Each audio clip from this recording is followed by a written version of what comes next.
Turning now to Ukraine, where residents in Kyiv reeling from a massive Russian missile and drone strike. Our Elizabeth Palmer has the latest on that from London.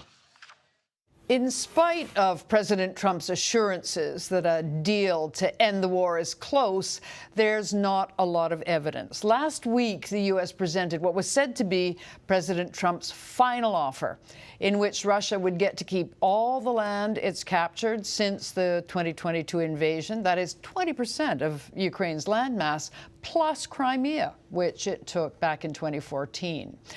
Yesterday in London, the so-called final offer was discussed. Ukraine sent its foreign and defense ministers to this meeting. They were joined by representatives from the UK and Europe and the American Special Envoy Keith Kellogg. Conspicuous by its absence was Russia. The Ukrainians did describe the talks as productive, but the bottom line seems to be that President Trump's so-called final offer is not acceptable to President Volodymyr Zelensky. Apart from giving up a quarter of his country to Russia, he'd have to guarantee that Ukraine would never join NATO. For its part, Russia would have all sanctions on it lifted. When asked what concessions Russia would have to make, President Trump today said it had already made a pretty big one by stopping short of taking control of the whole of Ukraine. Now, that's something many military analysts believe would take a long time and would come at a totally unsustainable cost. Volodymyr Zelensky, in a press conference in South Africa today, basically said President Trump's final offer is a non-starter. And even if he does realize privately that in the end a peace deal will require him to give up some land to Russia, he is not going to admit that outside of negotiations where at least Russia bothers to show up.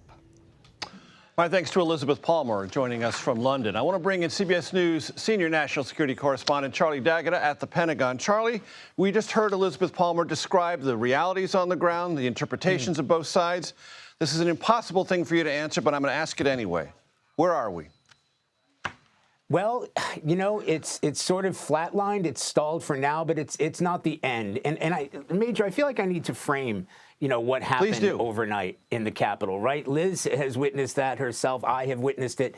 We may be under the impression as Americans that all of Ukraine is always under attack by the Russians. But what we saw last night was really next level, because in order to reach the Capitol in any meaningful, significant way, you've got to overwhelm Ukraine's air defense systems. And that's exactly what they did. I mean, Ukraine saw a bombardment of Kyiv unlike anything they've seen in about a year. So that is kind of like a statement attack, right? You flood the zone with drones, 70 missiles, 10 of those were cruise missiles, according to Ukraine's air defenses.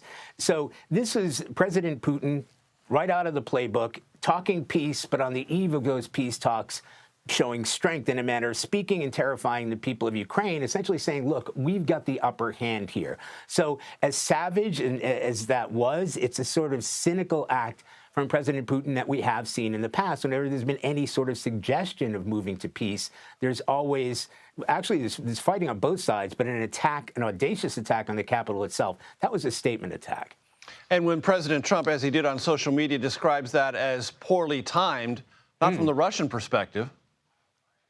No, well, exactly. So what's interesting about that is we are fully aware how critical President Trump has been of President Volodymyr Zelensky, the Ukrainian president. Very rarely does he actually take a swipe at President Putin. He actually called him out on it, Vladimir. I mean, he pointed out, you know, by name. So it does look counterproductive. It certainly has rankled the president.